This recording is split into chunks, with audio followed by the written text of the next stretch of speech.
people like me. You need people like me so you can point your f***ing fingers and say, that's the bad guy. That's the bad guy. That's the bad guy. That's the bad guy. That's the bad guy.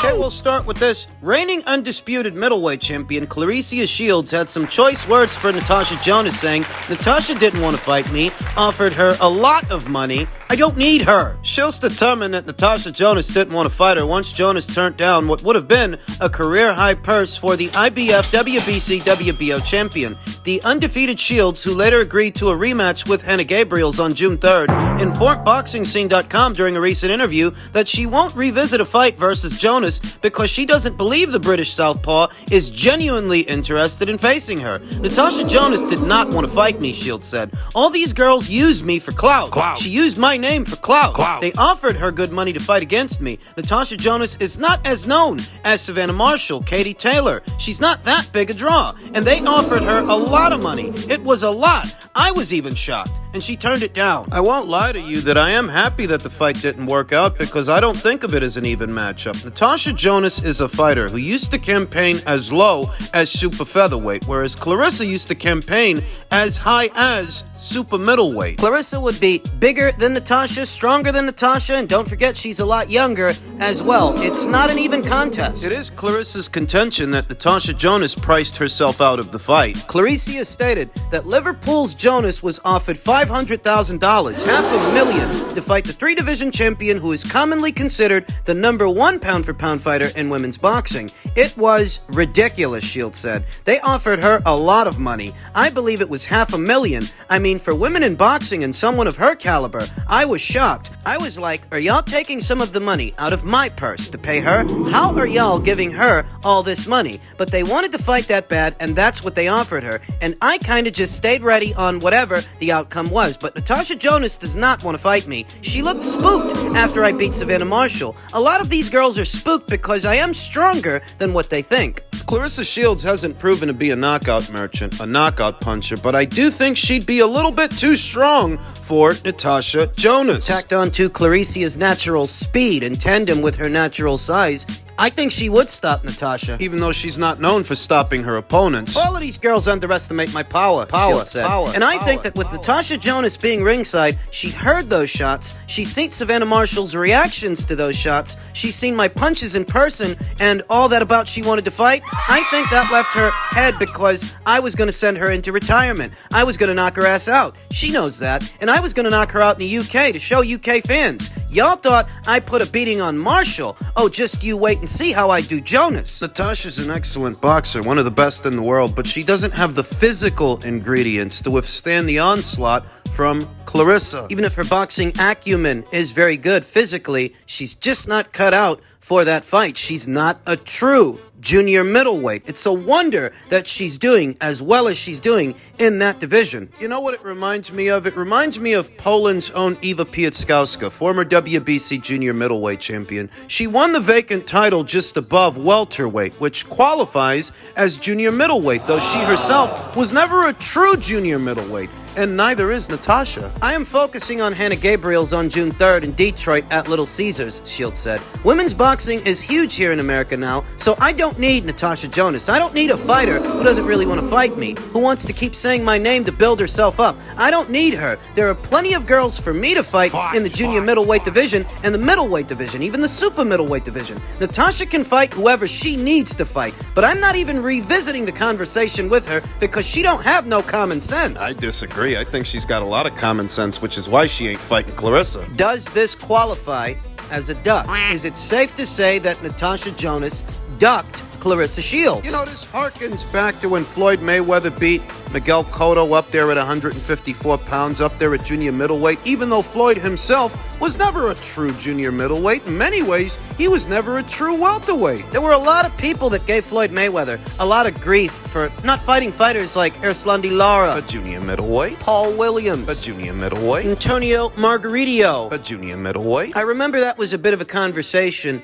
many years ago. So how understanding you were of Floyd Mayweather's situation may reflect how understanding you are in reference to Natasha's. Natasha's not a true junior middleweight. And don't pretend that you think Shields versus Jonas would have been a competitive fight or a semi-competitive fight. It wouldn't. Clarissa Shields would have swallowed her up. So what you have to ask yourself is that what you want? Is that what you want to see? A one-sided fight? If you want to call it a duck, you can call it a duck. If you want to accuse Natasha Jonas of pricing herself out of a Shields fight, you can. I can't stop you. In many ways, she did dodge a bullet in not fighting Clarissa Shields. The question is, why'd she bring her up in the first place? It was Natasha Jonas who expressed an interest in fighting Clarissa. She was just as much a party to that conversation as Clarissa Shields was. They offered you $500,000. And I knew then. That's a bad idea. That's a terrible fight for Natasha. Thankfully, it didn't happen, though I won't lie to you. If somebody tells me that Natasha Jonas avoided Clarissa Shields, I can't argue. Looks like she did. Looks like that's what happened. Can you blame her, though? Can you blame Natasha Jonas? That's the question. I'll leave such judgments up to you. In men's super middleweight news, Canelo Alvarez shoots down Juan Manuel Marquez's criticisms over not facing David Benavidez. And let me tell you something. You'd have to be living under a rock, or you'd have to be new to the sport of boxing to think that if Juan Manuel is criticizing Canelo, it's due to David. Been criticizing Canelo Alvarez long before David Benavidez became a thing. This is just the latest reason he's found. The retired former 4-division world champion has taken issue with Canelo's position on not facing unbeaten danger man David Benavidez. Canelo in several interviews has said that he's not interested in facing another Mexican fighter, and he's often downplayed Benavidez's worth. Canelo is back in the ring next Saturday night when he defends the undisputed super middleweight crown against mandatory challenger John Ryder. The fight with Ryder takes place at the Akron Stadium in western city of Guadalajara. It will be Canelo's first fight in his native country since he defeated Kermit Cintrone in November of 2011. Marquez considers Ryder a regular fighter from mid-level on down. Those are the only kind of fighters David's fought, but you're still high on him. So why are you not high on your countrymen? Why are you not high on Canelo?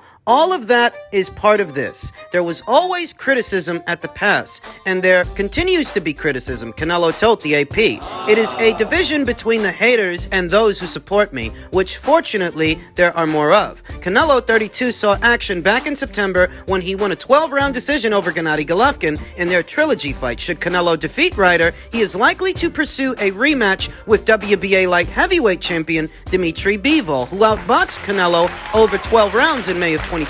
And you know what they never tell me and you? They never tell me and you that this is just a prelude to a Bivol rematch. While they are criticizing Canelo Alvarez for having not fought David Benavidez and not being en route to fight him, the part that they leave out is that he's venturing north of super middleweight, where David campaigns. Venturing north to face the man that beat him once before. In a division David dare not venture. To face a fighter that beat Canelo once already. Canelo wants to fight him again, and you call that easy street? Then what street has David been on all this time? He's been at super middleweight longer than Canelo and accomplished less. Juan Marquez believes the moment has now come for Canelo to fight Benavidez, and he rejects Canelo's stance on not facing other Mexican boxers. When you are a world champion, you have to face whoever, be it Mexican, European, said Marquez. As a champion, I would want to show the world that I'm at a higher level and you're not going to beat me. Well, I don't disagree with Juan Manuel Marquez when it comes to that. You know, when you're a world champion, you have to be ready to face anybody,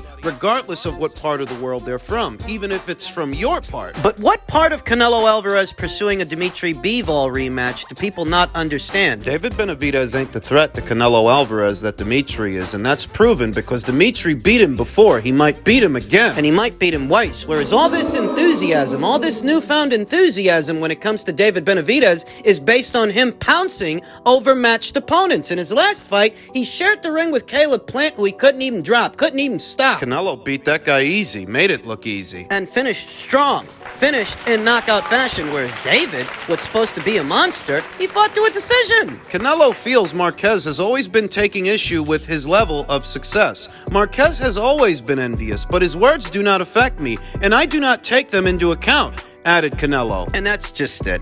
We've already had the conversation about Canelo and David and Dimitri. I mean, we've talked that to death. The real moral of the story here is that this is just Juan Manuel Marquez's latest installment. His latest reason to criticize Canelo Alvarez. If you don't know that already, you're late to the party. This has been going on for many, many years now. Pre-Golovkin. You're either late to the party or naive if you think that this is actually about David Benavidez. Juan Manuel Marquez has been finding reasons to criticize Canelo Alvarez for many years, long before it ever became about David Benavidez. Don't you notice that the logic these guys apply to criticize Canelo only seems to work one way, and it only seems to apply to Canelo. It doesn't apply to anybody else. If you're saying that John Ryder for Canelo Alvarez is just a mid-level guy, what the hell was David Lemieux to David Benavidez? John Ryder's coming off a beating unbeaten Zach Parker, and before that, he upset the apple cart for Daniel Jacobs. Who did David Lemieux beat at super middleweight? I know what you're going to tell me. You're going to tell me that David Lemieux was the mandatory challenger to David Benavidez's interim title, but John Ryder is the mandatory challenger to Canelo Alvarez's WBO title. You see how the logic only works one way for these guys? They've got all this energy to scrutinize and criticize Canelo Alvarez, but that scrutiny... Bear in mind that Canelo's more accomplished than all of these guys. He's also more active. But they criticize him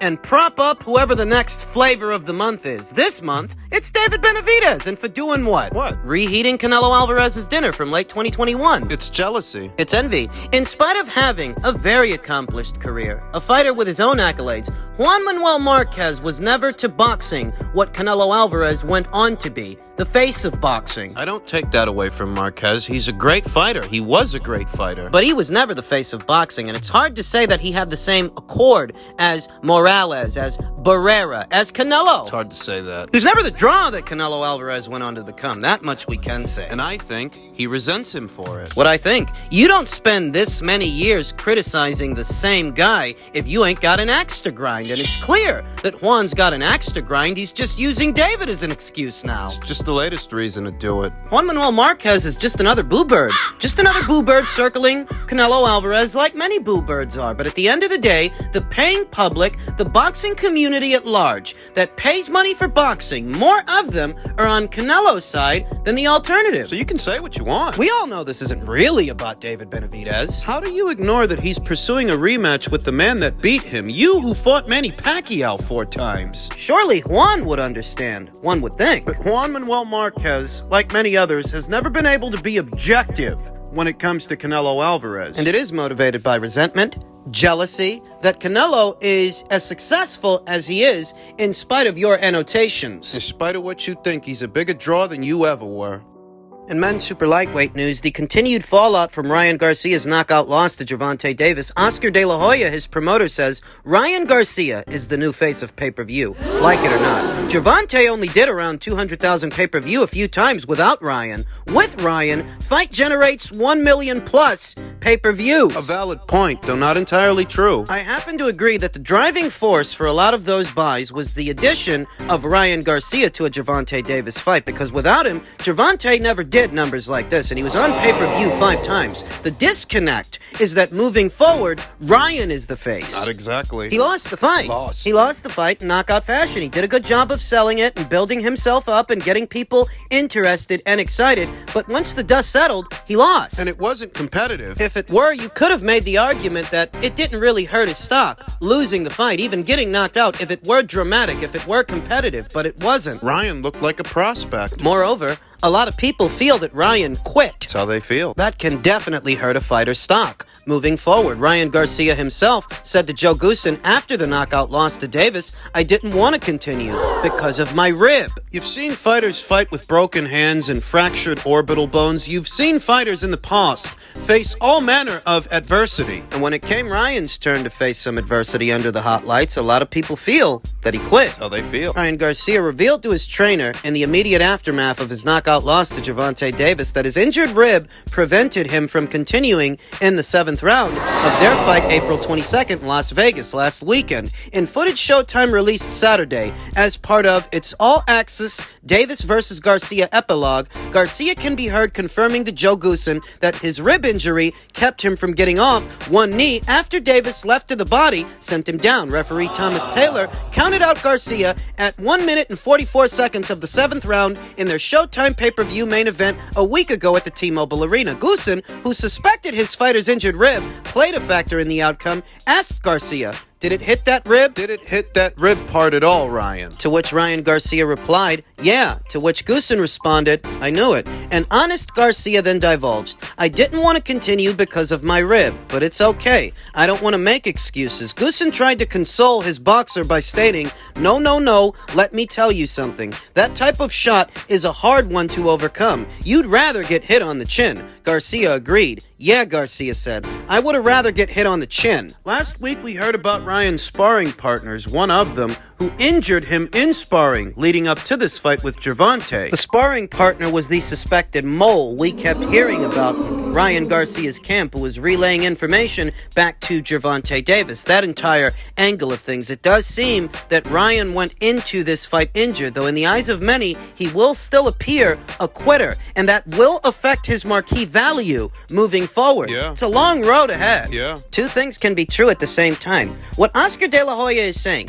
is that Ryan Garcia was the driving force for most of those buys, and that might be true. I think it is. How do you go from selling just north of 200,000 to selling over 1 million? How do you go from selling just north of 200,000 pay-per-view buys 5 times in 5 separate pay-per-view appearances to drumming up over 1 million? How do you do that? Surely there must have been some difference in this box office fight and the 5 that came before it. There was. In the 5 box office fights that came before it, you were fighting guys nobody asked you to fight, whereas this fight... There was a grassroots demand for this fight in some circles. The difference between this fight and those fights is this fight featured Ryan Garcia, a fighter that had more of a profile than all those guys you fought before. Now let me tell you something. Had Ryan Garcia won, he might have very well went on to become the face of boxing, or at least one of them, had he won. But Gervonta Davis won. And we know Gervonta Davis, outside of this Ryan Garcia fight, he's really only good for just north of 200,000 pay-per-view buys. So Oscar's only half right.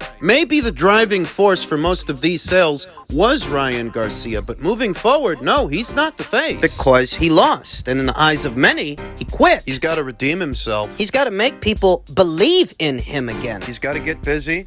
He's got to get active. He's got to show that he can rebound off this loss to Gervonta Davis, which isn't the worst thing in the world. It isn't, but he has to buckle down, and he has to stop trying to skip steps, stop taking shortcuts. See, the problem with Ryan Garcia is Ryan had more marquee value than your average prospect. It's not always a good thing. I mean, look at Edgar Berlanga, all the hype that was surrounding him. All the promotion and the subsequent marquee value that followed for a fighter that was very much underdeveloped, still is underdeveloped. Arrested development. You have a fighter that's really supposed to be focused on honing their craft and developing as a fighter, but they already think they're a fucking superstar. Get a big head. Ryan's been brought back down to earth. And now what he's got to do is pick up the pieces.